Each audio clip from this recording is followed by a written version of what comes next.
Hello my people, and welcome to the latest and greatest episode of my mountain review series. I want to say mountains again! Mountains!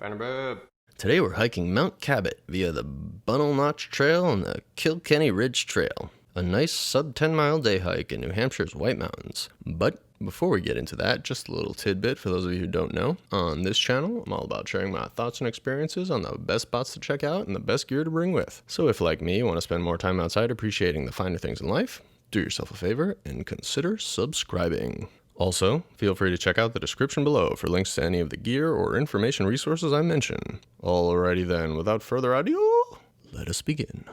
So, a few summers ago, I met up with my dad and youngest brother for 4 days of hiking 4,000 footers in New Hampshire's White Mountain National Forest. If you saw my last couple videos about hiking Mount Zealand and the Carter Range, you'll know that we had a pretty easy first day and then a pretty long second day. So for our third day, we decided to take it easy again. As I said, our plan for the day was to bag Mount Cabot. The trailhead sits at the dead end of Route 13 right by this fish hatchery. We were in a bit of a rush to get going because there's this gate along the road to the hatchery that they lock at 4 p.m. So if you park in the York Pond East lot like we did, just make sure you're back early enough to drive your car out of there before they lock the gate for the night. The Bunnel Notch Trail only starts after walking 0.2 miles on the York Pond Trail. You'll see the sign after you get through this meadow. So just make sure you take the trail on the right unless you want to add a couple miles to your hike. The terrain is pretty mild during this first section here. The trail crosses over a few streams here and there, and after 2.8 miles, intersects with the Kilkenny Ridge Trail. Oh my god, they're Kilkenny. You bastards.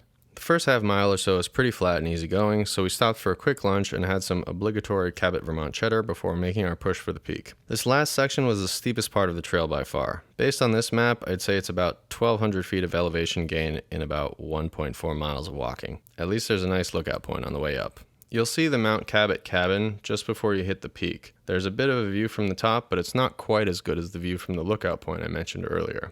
After making a couple quick deposits in the privy, we headed back down the way we came. All in all, I'd say Mount Cabot is a solid day hike that most people will enjoy. Even though this is a bit longer compared to most of the easier day hikes I've recommended, most of this route has relatively flat and mild terrain, which makes the miles go by pretty quick. The 4 p.m. time limit is also a good motivator, but if you plan to take a bit longer, just make sure you park outside the gate. And keep an eye out for that sign. And that's really all there is to it. So there you have it, folks. I want to wish a very warm welcome to those of you who are new to the channel. If this is the first video of mine that you've seen, I just want to let you know that I also make gear review videos in addition to the hiking videos like this one. So if you're curious about some of the outdoor gear I use for this trip, or you just want to learn about some more exciting new places via yours truly, I'll leave some links down below that should suit you quite nicely. Alrighty, my people, that concludes this episode of the Finer Bub Show. If you've already hiked Mount Cabot via the Bunnel Notch and the Oh My God, they Kilkenny trails, or if you're planning to check it out for the first time, I'd love to have you comment below, especially if you think your insight can help me disprove something that I think I already know. But before you do, I just want to thank you so much for watching. I really do appreciate it. If you're planning your next trip or looking for new gear, don't let the small details stress you out. Remember, life's an adventure, so relax, breathe in the outdoors, and don't forget to appreciate the finer things in life. See you out there, people.